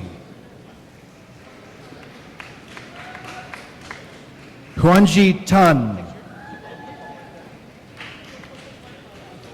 Alexandra Tanzi. Jason Pennies. Jennifer E. Terrell. Megan Thoroldson.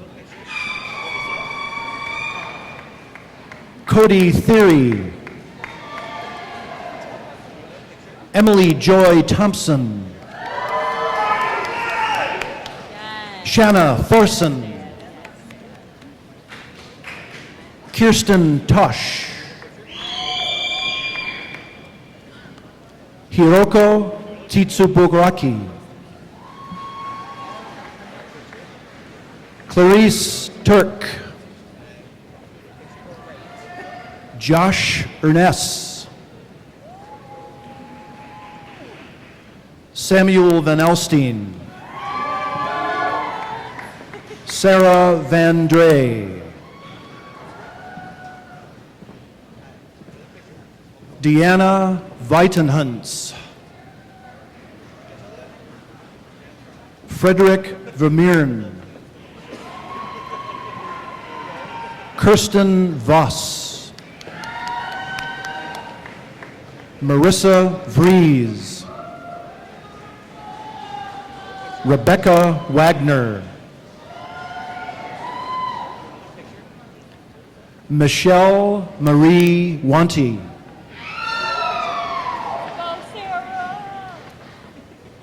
Anna Marie Wargowski. Amanda Weber. Tabitha Whedon. Anthony Wegleitner. Bennett Wenzel. Taylor Weave. Abigail White. Elizabeth Wildenberg.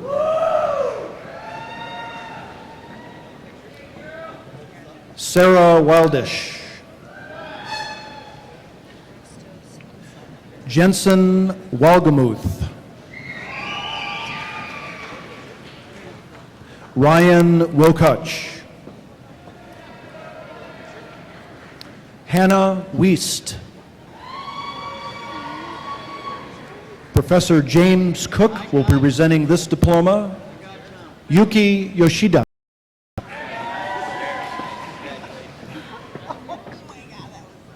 Sija Shun. Stephanie Young. Amber Zadek. Daniel Zack. Cassie Zableski. Seth Zellner. David Zettler. Brett Ziegel. Amanda Zigerlicki.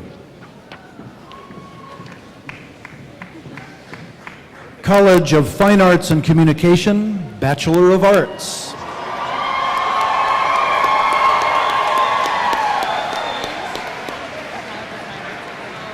Alyssa Elbers.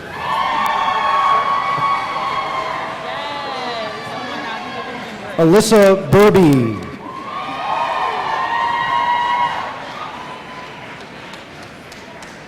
Alyssa Casey. Jade Arnold.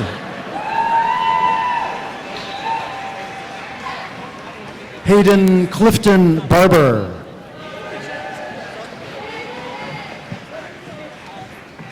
Heather Bondi.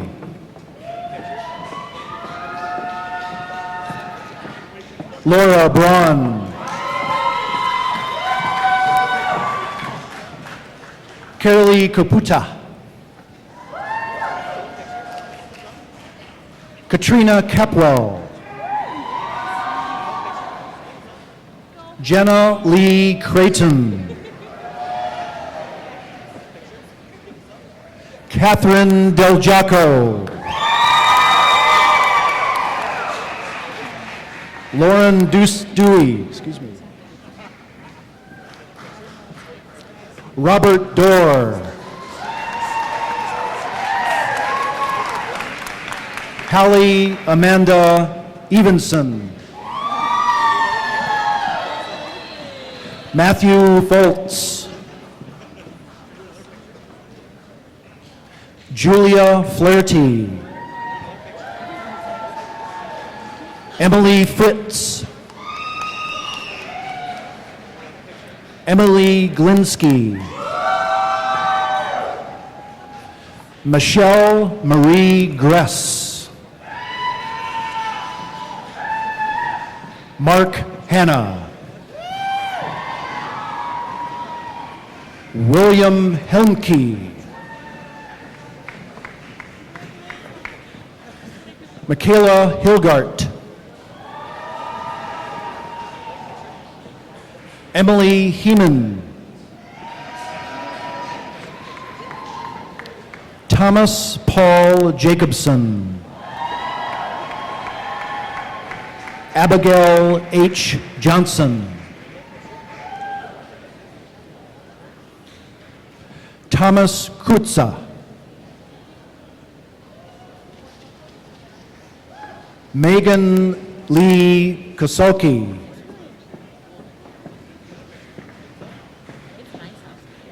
Quentin Kingswan. Nathan Kirkenwitz. Jacqueline Colo. Professor Emeritus John Larson will be presenting the diploma to his granddaughter, Megan Larson. Eva Lee.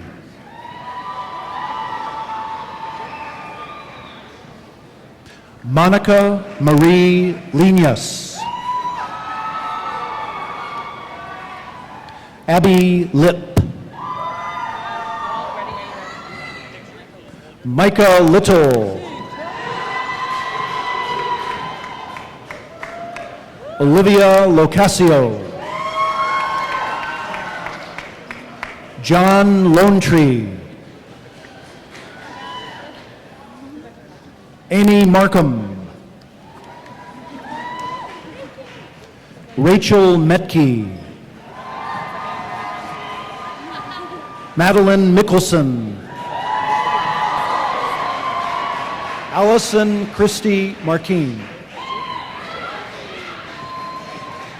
Logan Morris. Angela Nelson. Talia Newton. Carly Norton. Zachary Olson. Lauren Elizabeth Omernick. Miranda Olakowski. Jillian Thuas. Caitlin Marie Prosser.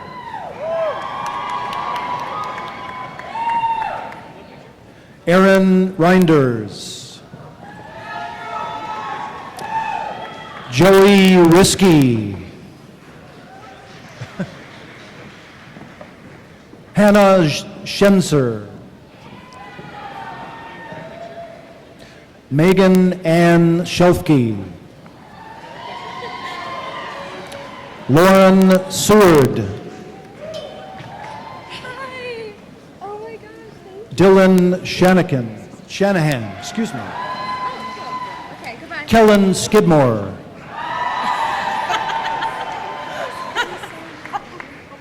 Katie Smiley.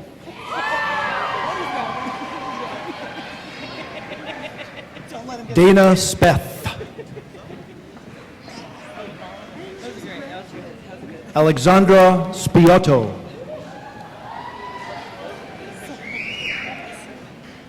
Kara Staub.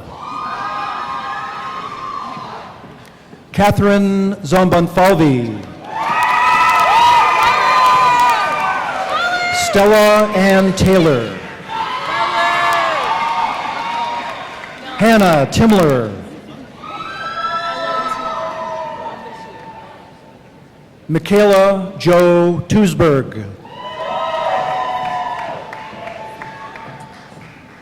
Sam Umentum.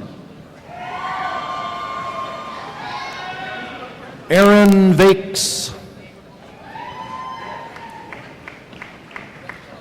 Rebecca Mary Vosters. Alex Walls.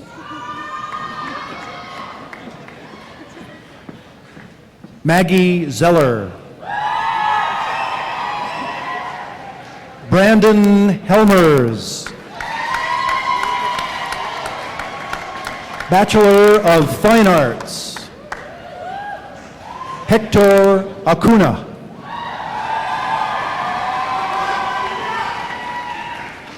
Megan Blesh. Mackenzie Covelli.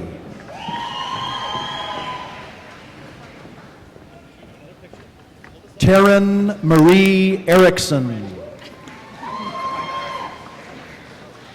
Rachel Flayhive. Kylie Hawkinson. Adam Hintz. Courtney Holly. Abby Immer. Emily Kaufman. Mackenzie Kavanek. Tyler Kramer. Hayden Kraus. Michelle Kuber. Joshua Richard Lobbs. David Leverett.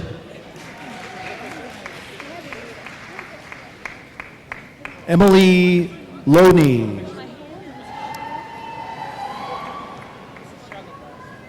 Jessica Ann Lure. Jay Metropolis. Amanda Jean Miller.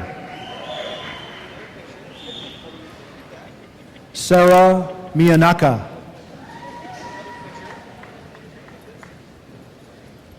Tatiana Neherniak. Caleb Pagel.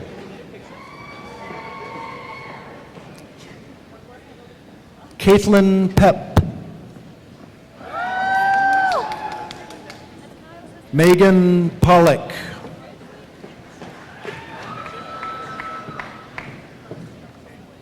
Lily Marie Rawson. Emily Reeves. Sarah Teresa Reeder.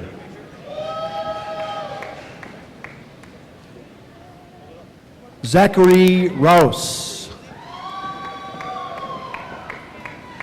Katrina May Rudolph. Tyler John Sandbrom. Alan Schroeder. Craig Michael Schumacher. Amanda Susan Shields. Andrew Simons. Caitlin Clarice Smith. Ashley Elizabeth Stock. Jacob Shelagowski. Christine Thole. Alyssa Vallon.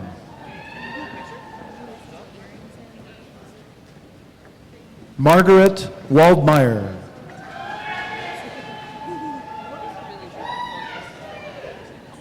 Alexandria Weinfurter.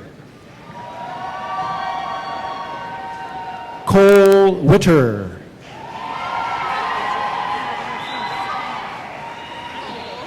Kelsey Latika Udisi. Bachelor of Music, Amanda Baker.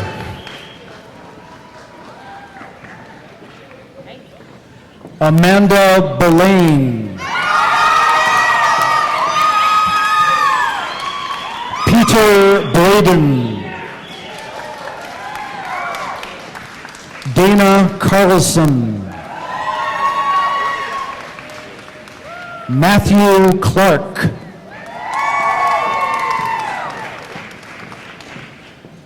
Jared William Dalgleish. Marshall Delone. Laura Hamilton. TJ Lutz.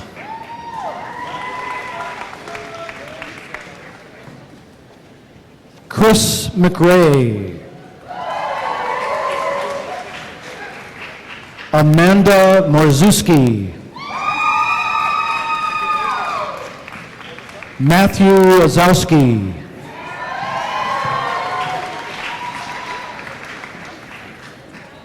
Joseph Pettit.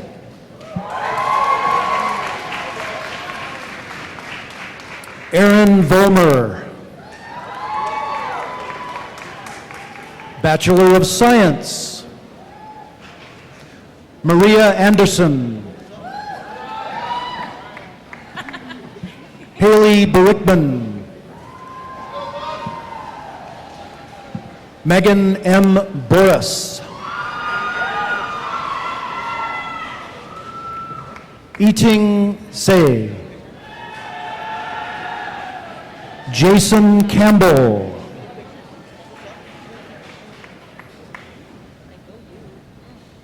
Alicia Katakuden. Connor Daniels. Stephen Davies.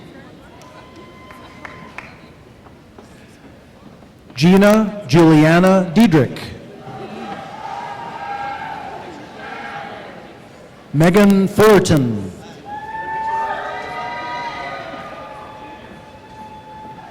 Hannah Goltz.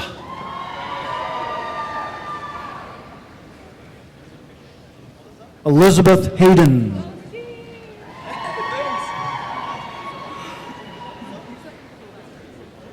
Bailey Hollubetz. Jordan Brian Huff. Devin Dwayne Johnson.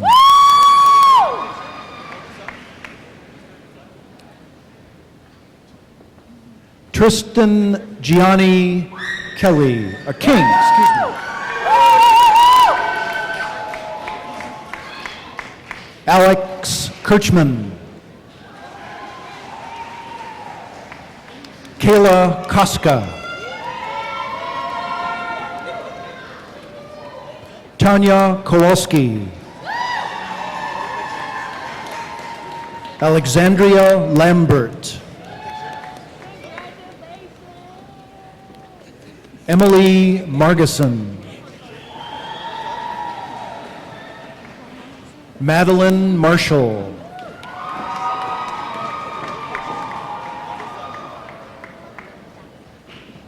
Rebecca Malaziva. Jamie Nelson.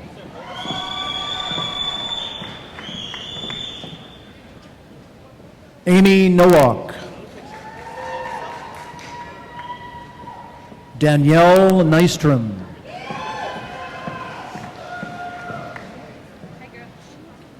Natasha Dominique Powell.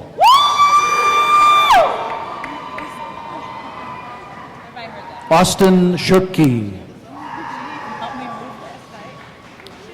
Emily Noel Showers. Kirk H. Tukowski. Elizabeth Vodra. Daniel Waterman.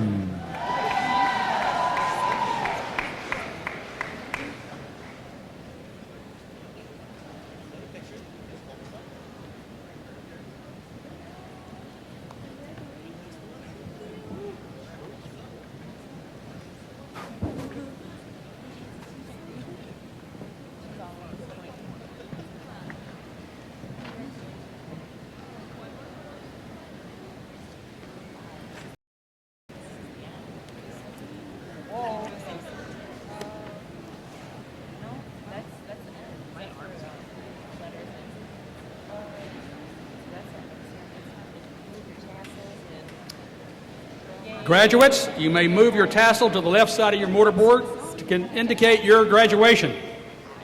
Congratulations.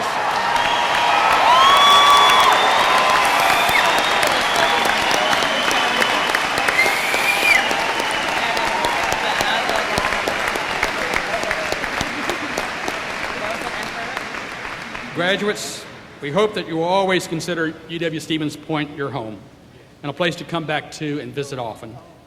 We wish each of you continuing success and happiness. And to all our guests, we thank you for helping us celebrate our graduates today. Congratulations and best wishes to each and all of you. To conclude the ceremony today, it is the tradition at UW-Stevens Point for the Chancellor to give a charge to the graduates at the end of the commencement ceremony. So I'll do just that. So graduates, what would you expect to hear today? Perhaps some of the same things I thought about saying to you about being a good leader, or make good use of your education, or just make this a better place, a better world. While these are all good thoughts and things that we certainly want you to do, they are being expressed at commencement ceremonies across this country. University of Wisconsin-Stevens Point is no ordinary university, and your experience here has been anything but ordinary. So I say to you simply this: reach out to those who are alone. Speak up for those who have no voice. Stand up for those who cannot stand. One final thought: the day will come, it will surely come, when you are confronted with an ethical dilemma. There'll be no one to show you the way. There'll be no instruction manual. There'll be no one to lean on, no one to ask.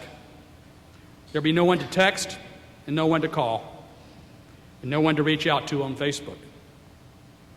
You will feel more alone then than you probably have in your entire life.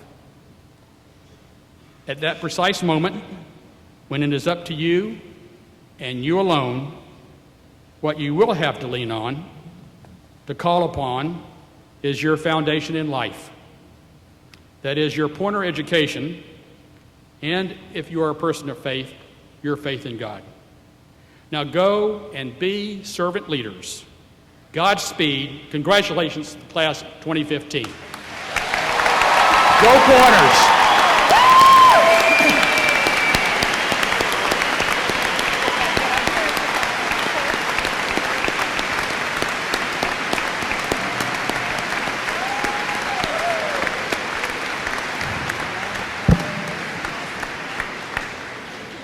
Ladies and gentlemen, before we leave today, we ask you to stand and join graduate Dana Carlson in singing our alma mater, The Purple and the Gold.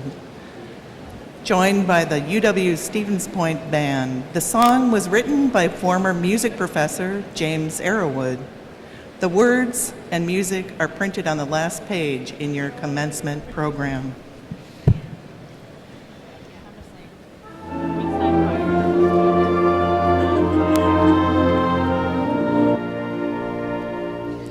Other schools of valor boast of victories galore, of laurels never lost, of triumphs by the score.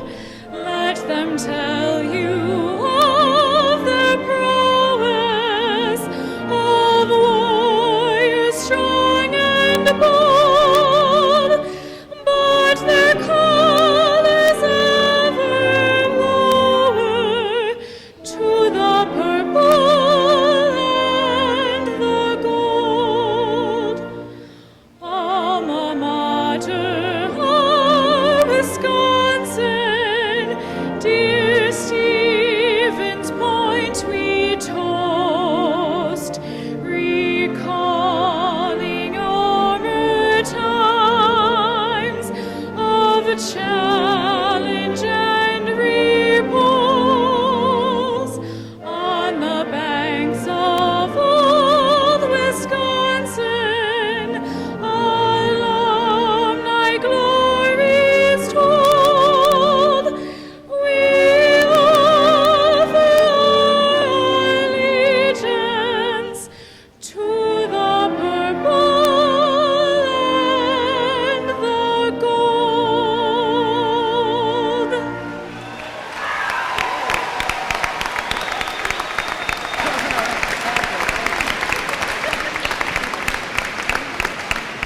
Thank you, Dana. Thank you, Dana. The audience may be seated. Marshals, please release our faculty, staff, and graduates by row after the platform party has recessed. Graduates, please recess to the Health Enhancement Football Practice Field for an alumni reception. For safety purposes, we ask that the audience please remain seated during the recessional. Thank you very much.